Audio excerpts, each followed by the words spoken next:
Ireland coach Andy Farrell has been confirmed as the new British and Irish Lions coach ahead of the 2025 tour to Australia. It's still a little while away, but I'm curious to know how your starting 15s would compare if you had to select them now. So, Peter, let's start with you and the front row, please. Oh, front row. I'm going to be biased. I'm going to go an Irish front row. Porter, Sheehan, and Furlong. Furlong, I think, has to, certainly play his way in terms of that form. A couple of years ago, he was unbelievable for me. But I think looking at it now, I think the combination of those three in that scrum and the dynamism of Sheehan has been phenomenal. But I think just the power of the other two guys. So I'll go with those three. What do you think, Austin? Is that biased? I too am going to be biased, and I've gone for the same front row. Okay, that's good. That's the Sean. That's my middle name, Sean. That's the Irish in me. So how about your second row, Austin? Again, I've gone a bit biased. I've gone for McCarthy and Itoje. I think people will think, oh, hold on a sec, you could have picked some of the other second rows around there. But when Itoje's on his game, and I think when he's in the Lions shirt, he's had a bit of an illness he's claimed over the previous couple of seasons. McCarthy, we spoke about early, he is going to be one hell of a player. He's so young and so talented. And that's a tough position. There's loads of strength there. And thankfully, you asked me to do this before we did this call because it is so hard to select. How would your second row compare, Peter? Yeah, look, I couldn't argue with that. I picked Itoje and I picked Ty Byrne in the second row. For me, and just look at the combination of the back row, you could easily have had McCarthy in there the second row. But I just, again, go with Ty Byrne. The more I watch him up close and see the detail and how effective he is in that second row position, I think he's phenomenal. So yeah, gone for those two guys. And how about your back row? Back row, I've gone for Laws. I've gone for Caelan Doris at 8, and I've gone Ben Earl open side. What? Kind of pretty, yeah. Just looking at Van der Flee when he's come back since the World Cup, it's been a bit off the boil.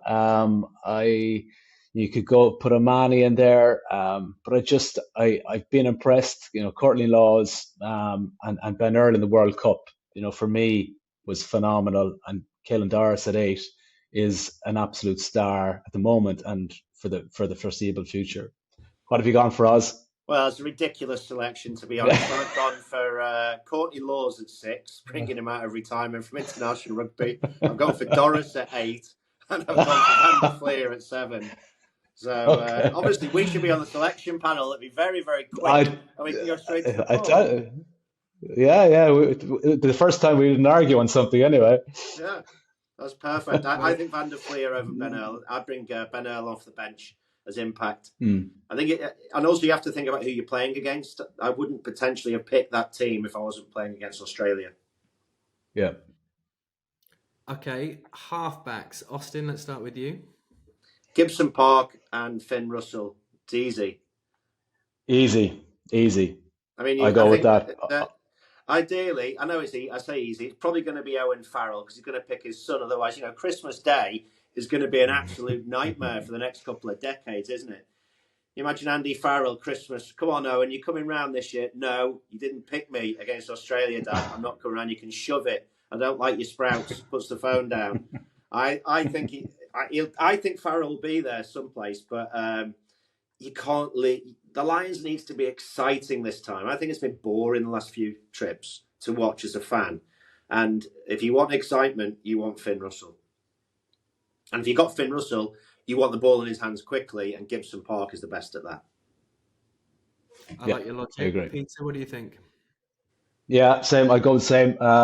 Gibson Park has been, since he's come into that Irish side, massively impressed by him. Everything he does, his energy, his work rate, the way he reads the game, controlling tempo, knows when to go, his vision, and also with Finn. And look, I think he's that kind of maverick, but I think he's shown a lot of maturity, I think, in the last number of months. Anytime I've seen him play for Bath recently, Spencer and Finn Russell, the halfbacks, have just controlled things. The top halfback pairing for me in the Premiership at the moment. And I've just been really impressed with not only that kind of control of the game that he has, but also defensively just getting stuck in is something that you wouldn't have expected from him in the past.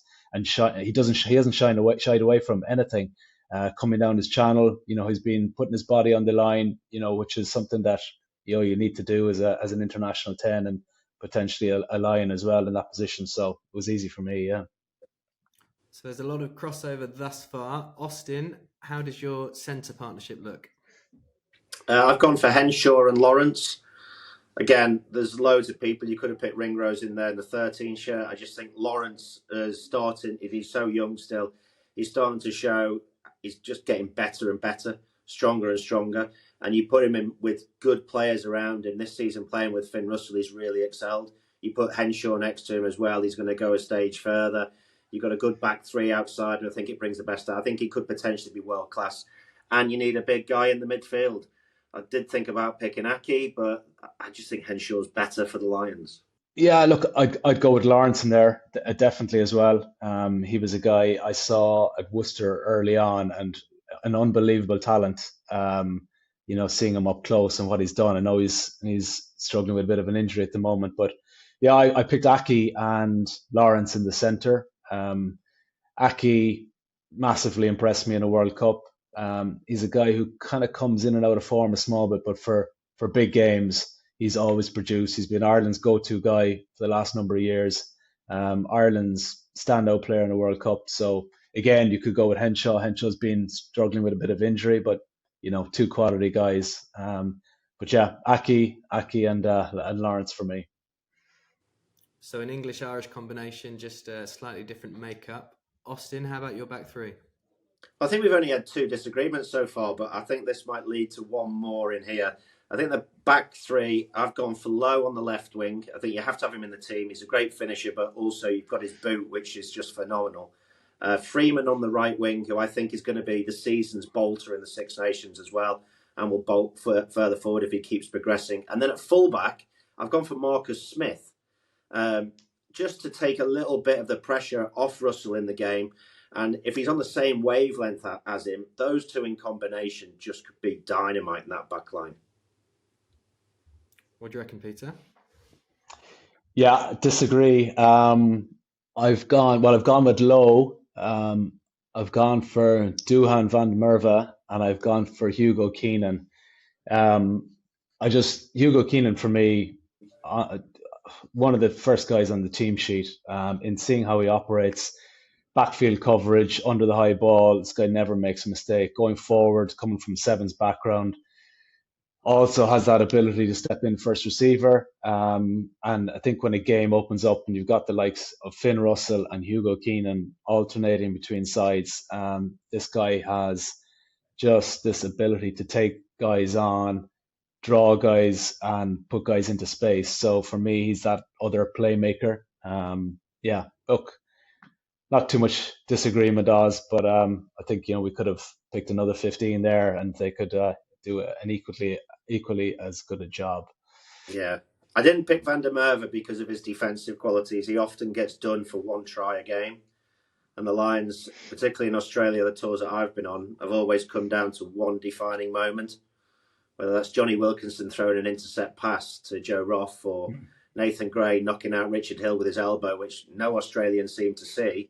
I think you need to have a tight defence first and foremost, and that's why I went for Lowe over Van der Merwe. And I agree, at fullback, it's so difficult. Yeah. But there's no Welsh players in that team. So Welsh people watching this, I can only apologise, but this could be the first Lions team ever in history that hasn't had a Welsh guy in the starting 15. Yeah. And who would, if there was a Welshman pushing for selection, who came closest to making the cut in your team, Austin? Rowlands maybe in the second row, but it's so competitive in the second row. In the back row, who else could you have? Tommy Raffel, maybe, if you want a jackler in the team. He's one of the better jacklers. Again, but Van der Fleer does that. Ben Earl does that. It is so hard to get in this Lions squad because the Irish side is so strong. It's never, ever been this strong. So there'll be Irish guys going, just take Ireland. We don't need any of those English scumbags. We don't need the Welsh. We'll have a couple of Scots because they're good on a night out. But the rest of them can stay at home.